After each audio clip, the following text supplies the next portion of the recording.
Paris, son quartier d'affaires de la Défense et sa célèbre arche qui surplombe l'esplanade. Ici se croisent chaque jour des milliers de salariés français mais aussi étrangers. De nombreuses banques internationales y sont installées depuis de nombreuses années et parmi elles, la célèbre banque britannique HSBC. Ces derniers jours, l'annonce du déménagement d'une partie de ses activités londoniennes vers Paris a fait couler beaucoup d'encre. Pour Christian Lequen, spécialiste des questions européennes, cette annonce n'est pas une surprise. À partir du moment où le cadre réglementaire change pour la Grande-Bretagne, et notamment que la Grande-Bretagne quitte le marché intérieur, ce qu'elle a dit faire, là, de ce côté-là, il y a semble-t-il pas de doute, il est normal qu'un certain nombre d'entreprises ne souhaitent pas rester en Grande-Bretagne, mais préfèrent s'installer dans un pays de l'Union européenne, où là, elles bénéficieront du cadre réglementaire européen, leur permettant de pratiquer leurs activités non seulement dans le pays où elles seront installées, comme la France, comme l'Allemagne, etc., mais dans l'ensemble des autres pays de l'Union européenne. Donc ça n'est pas une surprise, non, c'est une conséquence assez logique pour une entreprise qui a le marché intérieur européen comme, disons, horizon de travail. Le Brexit est un coup dur pour les banques installées au Royaume-Uni puisqu'il est synonyme de la fin du passeport européen. Ce précieux sésame leur permet de proposer leurs services sur tout le continent depuis le Royaume-Uni.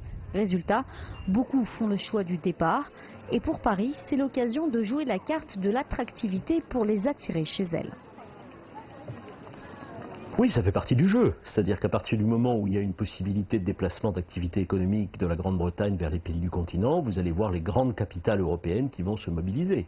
La place financière de Paris, la Défense, effectivement, font tout pour essayer d'attirer des entreprises. Pas seulement aussi, le département du Nord et la région des Hauts-de-France, par exemple. Oui, sur le plan économique, récupérer de la main-d'œuvre hautement qualifiée et des activités financières, c'est une bonne chose, bien entendu. Mais là aussi, ça fait partie du jeu et ça fait partie du jeu du marché. Donc les Brexiters qui sont dans l'ensemble des libéraux très convaincus ne doivent absolument pas trouver ça anormal. Ils doivent considérer que c'est la conséquence logique de la doctrine économique qu'ils prônent depuis fort longtemps. À 7 mois du Brexit, de nombreuses grandes banques internationales ont annoncé vouloir quitter le Royaume-Uni. C'est le cas d'HSBC, vous l'avez vu dans ce reportage, mais aussi de Bank of America par exemple. Pour Paris, c'est le moment ou jamais d'en séduire un maximum pour les pousser à s'installer ici. Et d'ailleurs, les récentes réformes libérales du président Emmanuel Macron vont dans ce sens, car l'enjeu est important. Paris espère devenir la prochaine grande place financière européenne. Zora Ben Miloud, CGTN Paris.